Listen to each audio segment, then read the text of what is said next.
उम्र थका नहीं सकती, ठोकरें गिरा नहीं सकती। अगर जिद हो जीतने की तो हार भी हरा नहीं सकती। नमस्ते दोस्तों, मेरा नाम है नीरज और आप देख रहे हैं ट्रेडिंग जर्नी बाय नीरज। आज मैं आपको एक कहानी सुनाता हूँ जो हमारे ट्रेडिंग करियर से ही रिलेट करती है।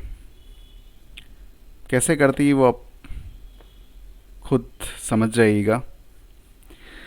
स्टार्ट करता हूँ कहानी। कुछ समय पहले की बात है।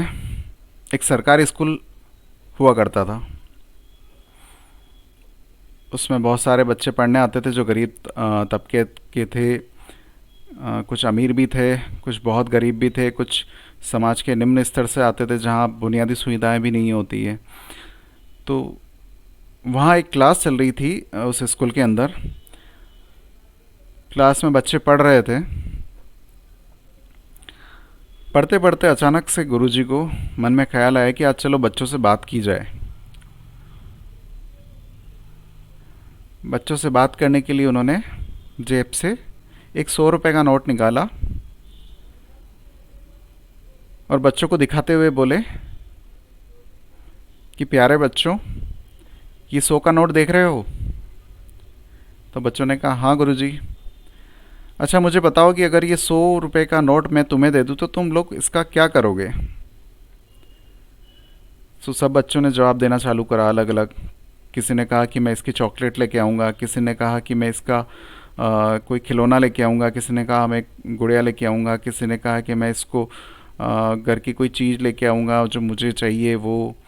सब ने अपनी अपनी चीज़ें बताई कि उन्हें जो चाहिए थी। तो ये क्रम चलता रहा और लास्ट में एक लड़के का नंबर आया। तो जब उससे पूछा गया तो उसने बोला गुरुजी मैं इन 100 रुपये से अपनी माँ के लिए चश्मा लाऊंगा। तो गुरुजी ने कहा क्यों? वो तो तुम्हारे परिवार वाले भी ला सकते हैं, तुम क्यों? तुम अपने लिए क्या लाओगे वो बताओ मुझे। तो उस बच्चे ने कहा वापस कि गुरुजी मेरे घर पर मेरी माँ के अलावा कोई नहीं है और माँ घर घर जाकर काम कर कर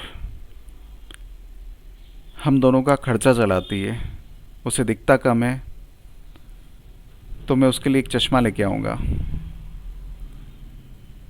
गुरुजी भी एकदम भावुक हो गए। गुरुजी ने उसे अपने पास बुलाया और कहा कि ये 100 रुपये तुम रखो, और ये तुम्हारी बात से पिघल कर नहीं दे रहा हूँ तुम्हें मैं कि तुम्हारे हालात ठीक नहीं है या कुछ और बात है। मैं तुम्हें इसलिए दे रहा हूँ कि ये 100 रुपये तुम उधार समझ के रखो और जीवन में इतनी मेहनत करो, इतनी मेहनत करो कि ये जो तुम्हारे हालात हैं वो बदल जाएं। और ये 100 रुपये तुम मुझे तब वापस करने आना जब तुम इस काबिल बन जाओ, जब तुम कुछ बन जाओ, तुम किसी अच्छे मुकाम पर पहुंच जाओ। तो उस बच्चे ने कहा जी गुरुजी बिल्कुल। ये बात हुए करीब 20 साल बीत चुके थे। समय निकलता रहा, वक्त था रुकता किसी के लिए नहीं है।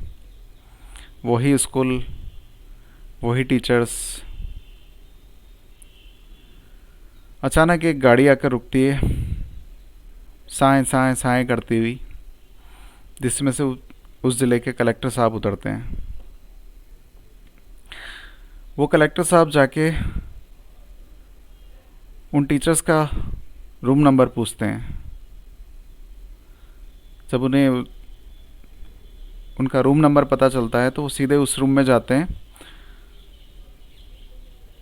तो टीचर उन्हें पहचान नहीं पाता है क्योंकि अब 20 साल हो चुके थे, लड़का जवान हो चुका था, सब कुछ अलग हो चुका था। टीचर भी बहुत बुज़ुर्ग हो चुके थे। वो लड़का उन्हें देखते ही उनके चरणों में गिर जाता है और उनसे कहता है गुरुजी, आपका जो आशीर्वाद था मैं उस पर खरा उतरा हूँ। आज मैं इस ज़िले का कलेक्टर बन चुका हूँ। मैं वही स्टूडेंट हूँ जिसे आपने 100 रुपये देकर कहा था कि उधार है तुम्हारे, तुम जीवन में कुछ बनकर आना तो मुझे देकर जाना। तो ज़िंदगी में हालात कुछ भी हों, अगर आपने दृढ़ निश्चय कर लिया है, एक जिद कर ली है, तो आपको कोई हरा नहीं सकता है। हालात खुद ब खुद बदलेंगे, बस आपको आपको जीतना है अपने आप को। जिंदगी कभी भी किसी के लिए नहीं रुकती है। जिंदगी कभी किसी के लिए नहीं रुकती है और मौका सबको बराबर मिलता है। तो क्या हो गया, आज हालत खराब है तो रुको मत, चलते रहो। किसी ने क्या खूब कहा है, बदल जाओ वक्त के साथ या वक्त बदलना सीखो। मजबूरियों को मत कोसो, हर हाल में चलना सीखो। क्या, बदल जाओ वक्त के साथ या वक्त बदलना सीखो। मजबूरियों को मत कोसो, हर हाल में चलना सीखो। तो आई होप कि आपको इस कहानी से कुछ सीखने को मिला होगा, अपने हालातों से लड़ने का हौसला मिला होगा। अगर वीडियो अच्छा लगा हो तो प्लीज़ इस चैनल को सब्सक्राइब कीजिएगा, लाइक कीजिएगा एंड कमेंट कीजिएगा। Bye bye, take care.